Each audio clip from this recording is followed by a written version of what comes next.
Greetings and or salutations. What's up, y'all? This is Vessel.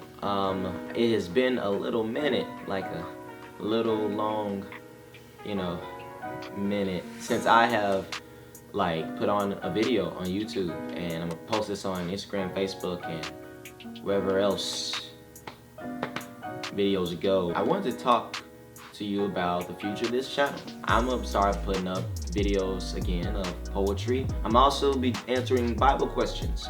So if you have any questions about the Bible, about God, God's opinion on something, anything at all, you can definitely put in the comments. You can definitely email me.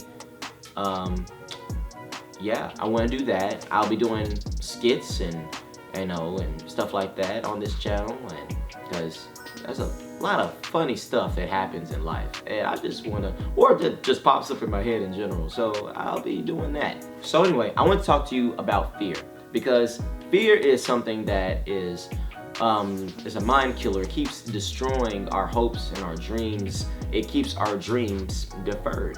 And well, normally when you talk about fear and you're a Christian and you hear, God did not give us a spirit of fear, but of power.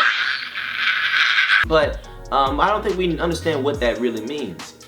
For example, if God did not give you a spirit of fear, but of power, of love, and of a sound mind, that means that the opposite of a sound mind, a mind that is level-headed, self-controlled, is fear. The opposite of power is fear. The opposite of love is fear. Right? So if I have fear, I'm not made perfect in love, because perfect love has no fear, right? So that means if I love you, I won't be afraid to tell the truth. If I love you, I won't lie. If I love you, I'm going to do what's best for you and not in selfishness. But if I am afraid, I'm going to lie. If I'm afraid, I'm going to steal. If I'm afraid, I'm going to be selfish, because being selfish implies that there is lack. See, the spirit of fear makes you believe that we don't have enough resources, that it's the end of the world, and that there's no God, and blah blah blah. Like, fear makes you believe in those things and be depressed, whereas it's not the case. So you can't be fearful, you can't be a coward and be perfect in love. Don't mean you ain't got no love in there. It's like when you only got one molded piece of bread in the loaf, but you got a whole bunch of good loaves, but it's like that one piece of bread that's beginning to mold. And now you're supposed to throw the whole thing away, because if that one molded, the other one's molded. But if you just hungry, you just throw that one away, and then everything that was close to that one, and you just keep eating. Secondly, it said he gave us a spirit of power. That means if you have a spirit of fear, you lack power. You were created before the world was, Genesis chapter 1 verse 26, to have dominion over all the earth. To have dominion over the fish, over the animals, over the birds, every creeping and living thing.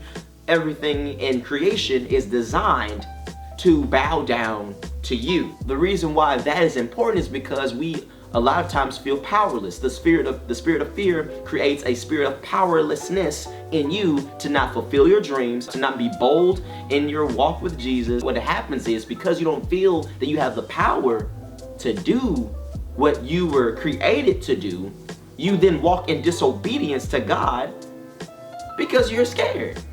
And the thing with that's why in Revelations it tells us that all cowards go to hell. Yeah, because if you're a coward, you're in disobedience. And when you're in disobedience, well, you're not doing what God told you to do. And those that love the Lord obey him. Which means, again, we went back to love. That was the very first thing in that scripture it talks about, right? So that means if I am not working in power, I'm working in fear. If I have fear, I'm not walking in obedience. If I'm not walking in obedience, I'm not loving God. If I'm not loving God, well, you go to the bad place.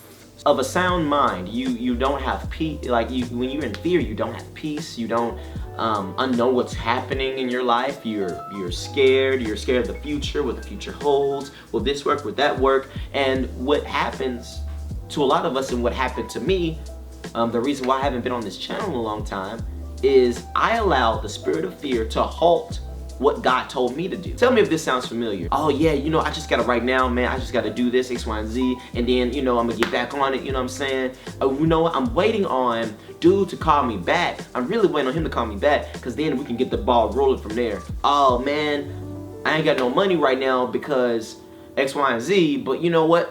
When I get the money, I'm a blah, blah, blah. But my point being, we stall things because ultimately we're afraid. We're afraid of the hard work. We're afraid of failing. We're afraid of succeeding, and then our pasts come back to haunt us. Like, we're afraid of doing things, and ultimately it gives us a lack of peace, because what happens is, at the end of the day, before you go to sleep, that you have greater purpose. You have greater things to do, but you're too scared to do. Do what you were born to do, so God can get glory out of your life, so you can be in obedience with God. So when you leave this earth and die, He can say, well done, my good and faithful servant. You can't. So that implies what? Well done implies you've done something, right? If you haven't done anything, there ain't no well for God to say, well done. He just be like, you made it. That's all the angel's gonna be able to tell you. You made it. If you make it. I'm tired of being afraid. I'm tired of living less than my full potential, and I believe you should be tired too. Do not live another day not doing what you're supposed to do. And once again, I'm vessel, and what's given to me, I pour out to you.